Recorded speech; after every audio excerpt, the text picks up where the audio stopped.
Hello guys, good morning. Majong buntag nga Webes nga morning diha kaninjong tanan. So di anak ko sa room guys. So karon i-flex na ko ang pagkuha sa cortina. So actually kani siya nga cortina guys.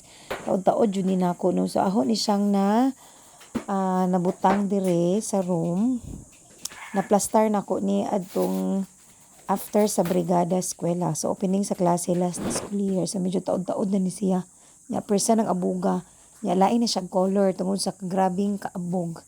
So kana nga part medyo galisod jud kukuha ani nga cortina kay kaning do nga kanang kuan part nga mga jealousy is ang iyahang gikabitan sa cortina is dili pa siya curtain rod. Kuan pa siya alambre. Wala pa koy budget guys para pampalit sa curtain rod.